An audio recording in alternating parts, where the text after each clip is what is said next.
Harry is going to tell us about this cross he keeps in his pocket.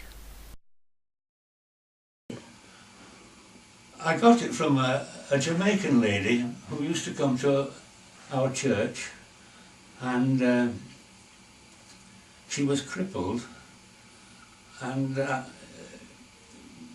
whilst she had very great difficulty getting about, what I used to do, I used to go round in my car, pick her up round the corner where she lived from church, take her into the church door, and then walk her into the church to get her sat down.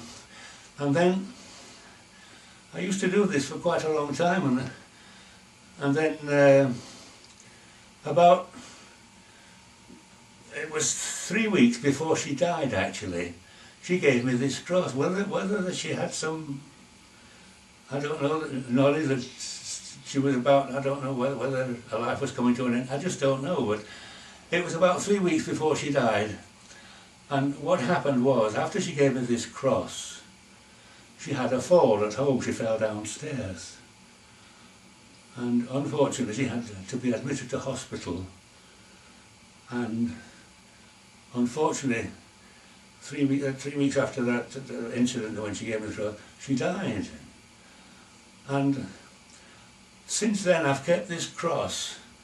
I've cherished this cross all this time, since 1994, and I've always kept it in my pocket, and it reminds me of her, and it reminds me of our Lord, and that's an instance when I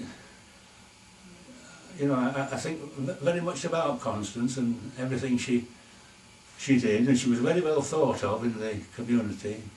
In fact, the local Jamaican people were so taken on with her, they called her Lady Constance, which must have been a very great attribute to be the thing that she was so well thought of. Jesus prayed in a garden. Now Jo tells us about how she prays since her visit to India recently. You went to India recently, didn't you? I did, yes. And tell me about that. How did that go? It was a wonderful holiday, one of great contrasts, and the one thing that struck me very strongly is how much I was aware that I was praying. I was praying in thankfulness for being there, because it was such a wonderful experience, and also thankfulness that I didn't live there, that I didn't have to live in those circumstances. And one of the things that's I've been very aware of, or one of the things I've complained of, is that I don't pray like other people pray, and I felt quite deprived, and this holiday made me feel, or made me recognise that I do pray a lot, but it's much more spontaneous rather than structured, and certainly I'm affected by wonderful views and experiences, and I seem to pray more outdoors than indoors, and I realise this in India, but it is true generally. It made me realise that it is true generally. I do pray quite a lot, but certainly India brought it all to the fore, perhaps because it's such a spiritual experience, because the people themselves are so very spiritual. It made you aware of it.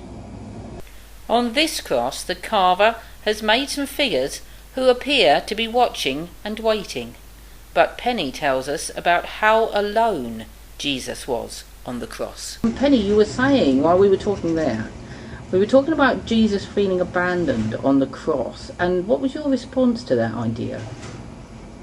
I was saying about Jesus having been one with the Creator throughout all eternity until the point in which he became man and came to earth, and there throughout his life he must have felt that separation from the Creator and that sense of aloneness. And a real sense of loss then, before we even got to Good Friday. Yes, throughout his life, the need to pray, having always been of one mind, of one being with the Creator. The need to turn and pray, that separateness, talking to another rather than to just part of the one being. And so how did you see that traditional notion of Jesus feeling abandoned? Did you think this was a sort of one-off thing in the Gospels or not? How did you think about it? I think throughout his life, as he passed the ongoing struggles from the childhood life and into his ministry, he felt separated both from the Creator with whom he'd been one and from the rest of mankind, because of his ministry and his mission made him different, separate, set apart, and people responded to him as separate and different. And we hear the stories of his family not accepting him as special, and the people of his own village not seeing who he was. And so, ongoingly made, a stranger in his own land, like a refugee, no place is home, because he's never really quite one with everybody. So here we get to Good Friday, and this sense of abandonment is highlighted here. But did you see it like that? Did you see that this was sort of like the greatest abandonment, or how did you see it? There's the final, the declaration, why have you forsaken me?